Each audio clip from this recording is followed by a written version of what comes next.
মানুষ মানুষকে মারে, আবার স্বজাতিকে মারে, স্বদেশীকে মারে, আবার স্বভাষাভাষীকে মারে। ভাষা এক, দেশ এক, জাত এক, পাখির মতো গুলি করে মারে। এই জন্যই মাটি নিয়ে কাউকে বেশি দিন মাটি খেলতে দেয় না। বেশি দিন খেলতে চাইলেই মাটি তাকে কিক মারে। মাটি তাকে, কেউ হয়তো বোঝে, কেউ হয়তো আমার কথা বুঝবে না, বেশিরভাগই বুঝবে না, হয়তো কেউ বুঝলে বুঝতে পারে। এই জন্যই দেখা যায় অল্প কয়েকদিন পরেই মাটি তাকে কিক মারা শুরু করে। কেননা এই মাটির নিচে একটা আধ্যাত্মিক শক্তি লুকানো আছে। এই মাটি নিয়ে যে খেলবে একদিন না একদিন মাটি তাকে কিক মারবেই মারবে। হয়তো কাউকে বোল্ড আউট করবে, নাইলে কাউকে রান আউট করবে, আর না হইলে কাউকে ছক্কা মাইরা একবারে বাউন্ডারির বাইরে করবে। এটা হলে এই মাটির আধ্যাত্মিক শক্তি। আপনারা জানেন না, আসতেছেন তো জানেন না, এই মাটির একটা আধ্যাত্মিক শক্তি আছে। কাহিনী মনে পড়ছে, বনি ইসরাইলের ভিতরে এক বুড়ি ছিল। বুড়ি তো রাজার প্রাসাদের কাছেই বুড়ির ঝুপড়ি ছিল। তো মন্ত্রীরা পরামর্শ দিছে, রাজা মহাদয়, আপনার বাড়ির পাশে যদি বুড়ির ঝুপড়ি থাকে এটা কি শোভা পায়? তো বলছে কি করবো, দেওয়ালটা একটু বাড়ায় নিলেই তো বাড়ির সৌন্দর্যটাও বাড়ে, ঝুপড়িটাও থাকে না। তো রাজার বুঝে আসছে। তো বুড়ি যতদিন ছিল ততদিন তো নিতে পারে না। বুড়ি একদিন জানি কই চলে গেছে বেড়াইতে, আইসা দেখতেছে ঝুপড়ি সুপড়ি কিছুই নাই, রাজার বাড়ির দেওয়াল লম্বা হয়ে গেছে। তো বুড়ি বাইরে দাঁড়ায় বলতেছে, আল্লাহ, আমি না ছিলাম না, তুই ছিলি কই? আমি না ছিলাম না, তুমি ছিলে কোথায়? এরকম হায়াতুস সাহাবায়ও এক কাহিনী আছে। মহিলা সাহাবী বাড়ির থেকে চলে গেছেন, আয়সা দেখতেছে চাক্কি নাই, চাক্কি চুরি হয়ে গেছে। চাক্কি চিনেন? আটা পিসার চাক্কি, আর ছাগলও নাই। তো জায়নামাজ বিছায়া নামাজ পড়া বলতেছে, আমি তো ছিলাম না, আপনি কোথায় ছিলেন? দোয়া তো পড়তে পড়তেই গেছিলাম, খলিফাতুনা ফিল আহলি ওয়াল মাল রফিকুনা ফিস সফর ওয়াল খলিফাতু ফিল আহলি ওয়াল মাল। আপনাকেই তো বাড়িতে রেখা গেলাম, চাক্কি কই আর বকরি কই? আপনি কই ছিলেন? তো সাথে সাথে নতুন চাক্কি পাঠায় দিছে, বকরি একটার জায়গায় দুটা পাঠায় দিছে। আর ওই বনি ইসরাইলের বুড়ি যখন হাত উঠায় বলছে, আপনি কই ছিলেন? আমি না ছিলাম না। বাস বলতে দেরি, তুফান আসতে দেরি হয় নাই। বাদশাও গোল, চড্ডি বড্ডিও গোল। যেমন একটু আগে সাইদ ভাই বললেন না যে আমিও জেলখানায় গেছি। আসলে ওই চোখের পানিতেই সব উড়ে গেছে। চোখের পানিতেই সব কি হয়ে গেছে। আরেকটা আছে, ওটার সময় আমার কাছে নাই। এই মাটির একটা বৈশিষ্ট্য আছে, বাংলাদেশের মাটির নিচে একটা আধ্যাত্মিক শক্তি লুকানো আছে। ওটা গভীর ভাবে কেউ ইতিহাস না পড়লে জানবে না। এই মাটির নিচে একটা গভীর ভাবে এক আধ্যাত্মিক শক্তি লুকানো আছে। এই মাটি নিয়ে যে খেলবে একদিন না একদিন মাটি তাকে কিক মারবেই মারবে। হয়তো কাউকে বোল্ড আউট করবে, নাইলে কাউকে রান আউট করবে, আর না হইলে কাউকে ছক্কা মাইরা একবারে বাউন্ডারির বাইরে করবে। এটা হলে এই মাটির আধ্যাত্মিক শক্তি। আপনারা জানেন না, আসতেছেন তো জানেন না, এই মাটির একটা আধ্যাত্মিক শক্তি আছে। আমরা ইতিহাসে কাঁচা তো এই জন্য জানি না। এই মাটির একটা আধ্যাত্মিক শক্তি আছে, বলার সময় হবে না, এত লম্বা বলা যাবে না। আবার কখনো আসলে কোনো মজলিসে হইলে বলা দিত না, কিন্তু এটা মাইনা নেন এই মাটির আধ্যাত্মিক শক্তি। কেননা হিজরতের সনের কাছাকাছি হইল বাংলা সন, 10-11 বৎসরের ডিফারেন্স। এই 1400 বৎসরের বাংলা ইতিহাস যে পড়বে সে জানবে যে এই মাটির নিচে একটা আধ্যাত্মিক শক্তি আছে। এই জন্য মির্জাফরও মির্জাফরি করে বেশি দিন থাকতে পারে না। মির্জাফরও মির্জাফরি করে বেশি দিন পারছে নাকি? এই মাটির ভিতরের আধ্যাত্মিক শক্তি। শুধু এতটুকু আপনাদেরকে বলি, আমি ইসলামের প্রথম যে কোরবানি, ইসলামের প্রথম কোরবানির একটা বিন্দু এই মাটির নিচে এখনো লুকায়িত আছে। আল্লাহর রসুল হিজরত করেন নাই, 4 সাহাবী বাংলাদেশে চলে আসে। আবু ওয়াক্কাস, ওহাব ইবনে মালিক, কাসিম ইবনে হুযাইফা, উরওয়া ইবনে সাসা, 2 জন এখান থেকে চীনে গেছেন। আবু ওয়াক্কাস, ওহাব ইবনে মালিক রাদিয়াল্লাহু তাআলা আনহুমা, 2 জনের কবর চীনে আছে। আর ইতিহাস বলে 2 জনের কবর এই মাটির নিচে আছে। এটা হলো ওই আধ্যাত্মিক শক্তি যেটা ইসলামের প্রথম কোরবানির বিন্দু এই বাংলার মাটির নিচে দাফন হয়েছে। এই জন্য এই মাটি নিয়ে কাউকে বেশি দিন মাটি খেলতে দেয় না। বেশি দিন খেলতে চাইলেই মাটি তাকে কিক মারে।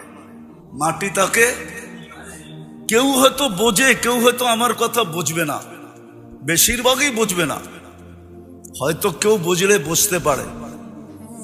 এই জন্যই দেখা যায় অল্প কয়েকদিন পরেই মাটি তাকে কিক মারা শুরু করে, কেননা এই মাটির নিচে একটা আধ্যাত্মিক শক্তি লুকানো আছে। তো যেটা বুঝাইতেছিলাম, মজলিস বেশি লাগে না।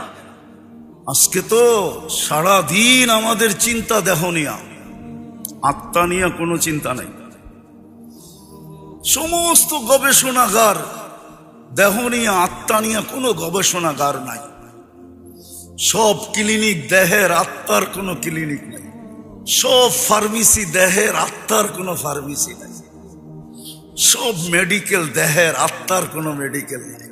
অথচ মানুষের আত্মার রোগেই শুধু সে শরীরের রোগ হইলে সে একা আক্রান্ত হয়, কিন্তু আত্মার রোগী হইলে জাতিকে জাতি, পুরা গোষ্ঠী, পুরা মানব জাতি আক্রান্ত হয়। আজকে জুলুম মানুষের হিংসার কারণ, মানুষের কারণেই দুনিয়াতে আজকে জুলুম আর জুলুম, মানুষের আত্মার রোগের কারণে। আমরা বিশ্বাস করতেই রাজি না যে আত্মার আবার রোগ হয় কোত্থেকা। না, রোগ তো আত্মারই হয়। আত্মার রোগ মানুষকে ডুবায় দেয়, দুনিয়া তো ডুবায় দেয়, আখিরাত তো ডুবায় দেয়। দুনিয়ায়ও তার দ্বারা হাজারো মানুষ অতিষ্ঠ হয়, লক্ষ কোটি মানুষ অতিষ্ঠ হয়। আমার সমাজে যা কিছু দেখতেছেন, চুরি ডাকাতি, রাহজানি ছিনতাই, মাদক সাধক, দুর্নীতি সুরনীতি, জুলুম জবর, যা কিছু দেখতেছেন আমার সমাজে, সব আত্মার রোগের কারণে, শরীরের রোগের কারণে, সব আত্মার রোগ। এই জন্যই তো আল্লাহর রাসূল বলছেন, একদিন আসবে হাওয়া ফিহি কাইদুল ইলমি, আমার উম্মত বিদ্বান হবে কিন্তু বিদ্যার আলোকে চলবে না, ও বিদ্যাকে স্বার্থ সিদ্ধির জন্য ব্যবহার করবে। তখন কি হবে? আল্লাহর রাসূল বলছে কবিলাতির রাশা, তখন ঘুষ রীতিতে নীতিতে রূপান্তরিত হবে। যদিও গ্রাজুয়েটে পাশ হবে না, অ্যাসেম্বলিতে পাশ হবে না ঘুষ, কিন্তু পাশ হইলে যতটুকু না হইতো এর চেয়ে বেশি ঘুষের ব্যাপকতা হবে। ঘুষ নাই কোন সেক্টরে, নাই কোথায়? ঘুষ ছাড়া কিছু আছে? আত্মার রোগ বলছে। তারপরে কি হবে? বলছে উমিতাতি সালাহ, তারপরে তোমরা বেয়াদব হয়ে যাবে। আমি তো বলি বেয়াদব, এই হাদিসের তর্জমা করতেছি আমি বেয়াদব। আল্লাহ ডাকলো তারপরও আসলো না, ওর চেয়ে বড় বেয়াদবকে? মালিক ডাকলো আসলো না, তাহলে কি ও আদবালা নাকি? কি ও তো হলো বিশ্ব বেয়াদব, সৃষ্টির ভিতরে সবচেয়ে বড় বেয়াদব। উমিতাতি সালাহ, যখন নামাজ ছেড়া দেয়। আত্মার রোগেই সবকিছু হয়, শরীরের রোগ মানুষকে বেশি ক্ষতি করে না। এটা বেশি দূর পর্যন্ত গড়ায় না, যদিও বলে করুণা সবার ভিতরে ছড়ায় যাবে, হতে পারে, কিন্তু আমি এটা বিশ্বাস করি না। যদি হইতো এরকমই, তাহলে সারা দুনিয়ায় 2020-এ বাংলাদেশে বলছিল সবচেয়ে বেশি বিপর্যয় হবে বাংলাদেশে। কোথায়? ঠিক না? সবচেয়ে বেশি কম বিপর্যয় হয়েছে বাংলাদেশে, ঠিক না? ঠিক না? হ্যাঁ, দুনিয়ার সার্ভে যে সবচেয়ে বেশি মাস্ক বিক্রি হয়েছে কম বাংলাদেশে। কেন? একটা দিয়ে তো 3 বছর চালাইছে, যদিও ওয়ান টাইম। একটা দিয়ে কয় বছর? কি কয় বছর? হ্যাঁ, মাঝে মাঝে মাস্কও ওর কাছে পানা ঠিক। আর কত? আমি তো ওয়ান টাইমের, তুই তো 3 বছর কাটায় দিলি, এইবার ফালা। ও বলে আবার যদি ঘুরে আসে তাহলে আবার ব্যবহার করবো তোকে। এরকম বাঙালি, ঠিক না? 1 নম্বরে WHO তে বাংলাদেশের নাম। যান আপনি নেটে যে সার্চ দেন, করোনা প্রতিরোধ করার ভিতরে কোন দেশ 1 নম্বরে, প্রথম নামটা পাবেন বাংলাদেশ। আল্লাহ এই দেশে বিপর্যয় দেয়, এটারও একটা কারণ আছে। আপনারা মানবেন কি মানবেন না জানি না, আমি দুনিয়া খুঁড়া কারণ বাহির করছি। আল্লাহ আমাকে দুনিয়া অনেক দেখাইছে, এত দুনিয়া দেখাইছে যে আমি আল্লাহর শুকরিয়া আদায় করা শেষ করতে পারবো না। আল্লাহ আমাকে এত দুনিয়া দেখাইছে, এত মাকামাত দেখাইছে। কোরআনে যত মাকামাত আছে আল্লাহ আমাকে দেখাইছে। যত নবীদের চিহ্নিত কবর আছে আল্লাহ আমাকে দেখাইছে। 1.25 লক্ষ সাহাবাদের ভিতর থেকে 2-1000 বা 4000 পার হইতে পারে, বাকি সব আমাকে দেখাইছে। বড় বড় আল্লাহওয়ালাদের মাকাম দেখছি, আমি জায়গা দেখছি, আল্লাহ আমাকে দেখাইছে। দিদা আমি ঘুরা বলতেছি, বাংলাদেশ বিপর্যয় হয় না, কারণ আছে। কেননা বাংলাদেশের মতো 40,000 হেফজোখানা দুনিয়ার এত ছোট দেশে কোথাও নাই। আর হেফজোখানার নিয়ম হইল ওরা সকাল সুবে সাদেক হওয়ার 1 ঘন্টা আগে ওঠে। আর ওরা উঠাই সর্বপ্রথম লাশ সবুজের পরিধিটাকে আধ্যাত্মিক চাদর দিয়া ঢাইকা দেয়, আধ্যাত্মিক সুরক্ষার চাদর দিয়া এই লাল সবুজের পরিধিটাকে প্যাক করে দেয়। তারপরে ওরা আল্লাহর কালাম পড়তে বসে, যার কারণে এই দেশে কোনো বিপর্যয় হয় নাই। আর আমার বিশ্বাস যতদিন পর্যন্ত এই হেফজোখানাগুলা দাঁড়ায় থাকবে, টিকা থাকবে, চলমান থাকবে, এই জমিনে কোনোদিন বিপর্যয় হবে না। এই জমিনের মতো মসজিদ কোন জমিনে নাই, এত ঘন ঘন, এত কদমে কদমে। এই জমিনের মতো এরকম দাড়ি টুপি দুনিয়ার কোথাও নাই। এই জমিনের মতো আলেম ওলামার দুনিয়ার কোথাও নাই।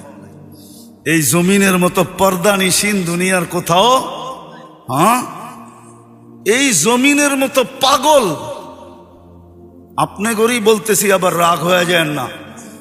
11:15 বাজতে চলছে, এরকম পাগল হয়ে বয়ে রয়েছে এরকম মানুষ দুনিয়ার কোনো দেশে নাই।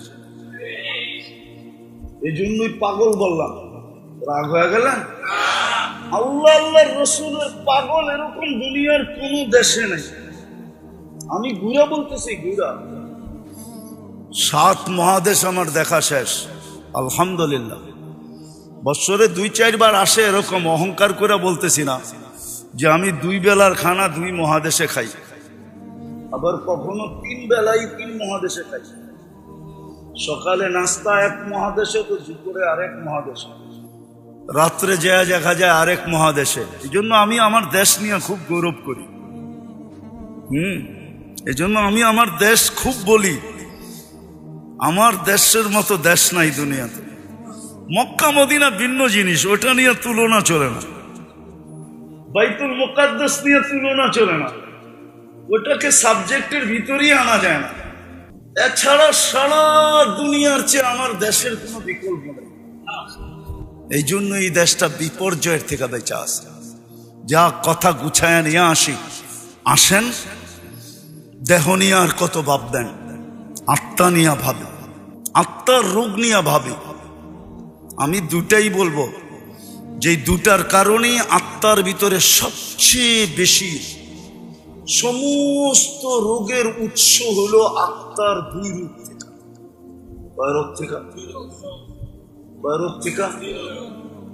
দুই রোগ থেকে সমস্ত রোগের উৎস। যেমন ডায়াবেটিস হইলে ডাক্তার বলে আর কোনো রোগের আপনার দরকার হবে না, যদি কন্ট্রোল না থাকলো তাহলে সব রোগ আপনার ভিতরে হবে, কেননা এটা উম্মুল আমরাজ, সমস্ত রোগের মা। মাদার কি ইংলিশে জানি কি বলে, সমস্ত রোগের মা ইংলিশ কি? সমস্ত রোগের মা। ঠিক আধ্যাত্মিক সমস্ত রোগের মা হইল দুটা, কয়টা? কয়টা? এই জন্য আল্লাহ রসুল বড় চিৎকার দিয়া বলছেন, আখাফু মা খাফু আলাইকুম, আমি ভয় পাইতেছি, কান খুইলা শোনো, আমি ভয় পাইতেছি তোমাদেরকে নিয়া। দুইবার বলছে আখাফু আখাফু, আমি তোমাদেরকে নিয়ে ভয় পাইতেছি।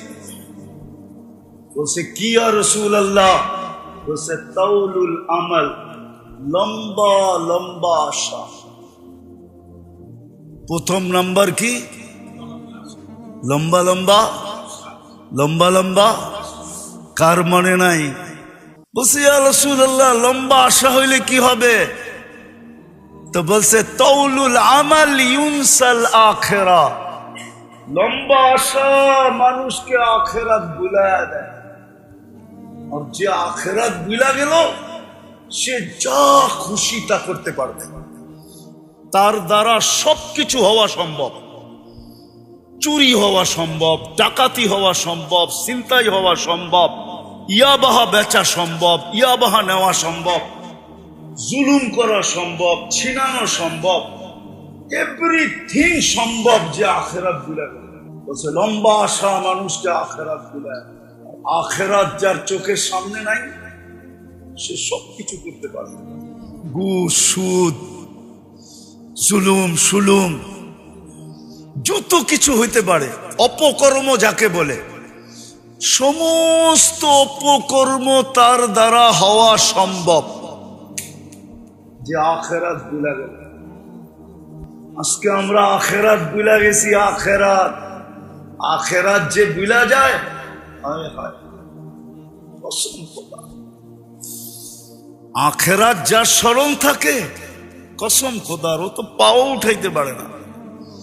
উঠাইতে গেলেও চিন্তা করে আখিরাত বনবে না বিগাড়বে, আখিরাত ঠিক হবে না বরবাদ হয়ে যাবে।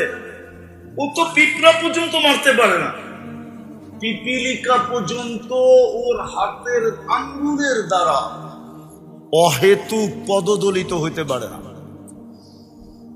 কেননা পিঁপড়া আল্লাহর সৃষ্টি। কার সৃষ্টি? কার সৃষ্টি? কে সৃষ্টি করছে? মানুষ মারবে? এখন তো পিঁপড়া মারা কঠিন। কাউকে ৫,০০০ টাকা দিয়া বলেন কুকুরটারে মার, ও হাসি দিয়া বলবে কুকুরটা কি করছে, ওরে মারবো। বলেন না একটা মানুষ মারতে মেরা বলবে, ও কুকুর মারতে রাজি হবে না, ও মানুষ মারতে রাজি। নাইলে মুসলিম সমাজে মাদক, মুসলিম সমাজে মাদক, মুসলিম যুবক মাদকে আসক্ত, মুসলমান মাদক বেচে। ওলামা আমাকে বলুক, এখানে যে ওলামা আছে এটা কি তাসাব্বুর করা যায়? কি তাসাব্বুরাতের ভিতরে পড়ে যে মুসলমান মাদক বেচবে? আরে মুসলমান বাদ দিলাম, উম্মতে মুহাম্মদী মাদক বেচবে। উম্মতে মুহাম্মদী আপনার গ্রেড কত আপনি তো জানেনই না। যেমন আল্লাহর উপরে কিচ্ছু নাই, আল্লাহই একক, ঠিক মুহাম্মদুর রাসূলুল্লাহর উপরে কেউ নাই, আছে নাকি? এরকম উম্মতে মুহাম্মদীর উপরে কেউ নাই, আছে নাকি? আল্লাহ যেরকম আহাদ উলুহিয়াতের ভিতরে, রিসালাতের ভিতরে মুহাম্মদুর রাসূলুল্লাহ আহাদ। উম্মতিয়াতের ভিতরে উম্মতে মুহাম্মদী ও আহাদ। কি কুল হুয়াল্লাহ, উলুহিয়াতের ভিতরে আল্লাহ কি আহাদ, রিসালাতের ভিতরে মুহাম্মদুর রাসূলুল্লাহ আহাদ, উম্মতিয়াতের ভিতরে উম্মতে মুহাম্মদী আহাদ। না মানেন না? না রাত্রে ফেসবুকে বিরুদ্ধে লেখা শুরু করবেন আহাদ। ওই উম্মত মাদক বেচে কি? মাদক কি বাংলাদেশে মুসলমান বেচে না? হ্যাঁ, ওই উম্মত মাদক বেচে, ওই উম্মত বাড়ি জমিন ছিনায়। হায় হায় হায়। সর্বপ্রথম রোগ হইল তাউলুল আমাল, যেটার ফলাফল দাঁড়ায় আখিরাত গুলা। দ্বিতীয় রোগ হইল ইত্তেবাউল হাওয়া, মন চাহি জীবন। আমি শেষ জায়গায় চলে আসছি। মন চাহি জীবন, রব চাহি না, মন চাহি জীবন। কোরআন হাদিসের আলোকে জীবন না, মন চাহি জীবন। ইত্তেবাউল হাওয়া বলছে মন চাহি জীবন কি হবে? আফারাইতাখাযা মান ইত্তাখাযা ইলাহাহু হাওয়া। মন চাহি জীবনে কি ক্ষতি হবে? আল্লাহর রাসূল বলছে মন চাহি জীবন, হকের মাঝে তোমার মাঝে পর্দা পড়া যাবে, তুমি হক চিনবে না। বিদ্যা থাকবে কিন্তু তোমার ভিতর থেকে ওই পার্স বিনষ্ট হয়ে যাবে যেই পার্স থাকলে হক চিনে। আমার সমাজে দেখেন টকশোতে, কয়েকদিন আগেই শুনতেছিলাম একজনে টকশোতে বলতেছে মাদ্রাসাগুলা বলে গরিব বানানের কারখানা। এত আস্তে নাউজুবিল্লাহ বললেন, আপনারও দেখা যায় ওর দলের, ঠিক না? আবার ও বলে সুশীল কি? তবে আমি আবার ওটার একটু সুশীল বলে না, আমি ওটারে আবার একটু মোটিফাই করছি। কেননা আমরা ছোটবেলায় শুনছিলাম শীল কি? আমাদের দেশে একটা জাতি ছিল শীল কি? চিনেন শীল কি? কি যে চিনেন চিনেন, যে চিনেন না ওরে আর চিনান দরকার নেই। তো সুশীল, এটা সুশীল না, এটা হলো সুশীল, শিক্ষিত শীল। মাদ্রাসায় বলে গরিব বানানোর কারখানা। দেখেন না এক একজন হুজুর করে নিয়ে কিভাবে ব্যঙ্গ করে, অথচ নিজে বিরাট বিরাট শিক্ষিত। ওই যে মন চাহি জীবন, ইত্তেবাউল হাওয়া, মন চাহি জীবন মানুষকে তার মাঝে আর হকের মাঝে পর্দা ঢেলা দেয়। শিক্ষা দীক্ষা সবকিছু থাকা সত্ত্বেও, যুক্তি তর্ক বোঝা সত্ত্বেও হককে মানে না। হক মানার ক্ষমতা তার ভিতর থেকে বিলুপ্ত হয়ে যায়। আর যার ভিতর থেকে হক মানার ক্ষমতা বিলুপ্ত হয়ে যায়, খোদার কসম ওকে দিয়া যা খুশি তা করানো যায়। ওকে দিয়া সূর্যের আলো তো করানো যায়, আবার রাতের অন্ধকারও করানো যায়। হ্যাঁ, সূর্যের আলো তো করানো যায়। আমি আপনাদেরকে আঙ্গুল দিয়ে দেখাইতেছি না, আপনাদের সামনে প্রস্ফুটিত। মানুষ মানুষকে পাখির মতো গুলি করে মারে কি করে? ঠিক না? মানুষ মানুষকে গুলি করে মারে কি করে? মানুষ মানুষকে মারে, আবার স্বজাতিকে মারে, স্বদেশীকে মারে, আবার স্বভাষাভাষীকে মারে। ভাষা এক, দেশ এক, জাত এক, পাখির মতো গুলি করে মারে। বোঝা গেল হক ওর কাছে নাই, হক ওর কাছে নাই। কেননা ওর মন চাহি জীবন হয়ে গেছে। এই দুটা রোগের থেকে আমাদেরকে বাঁচা উচিত। আল্লাহ আমাদেরকে আমল করার তৌফিক দান করেন। ওমা আলাইনা ইল্লাল বালাগ।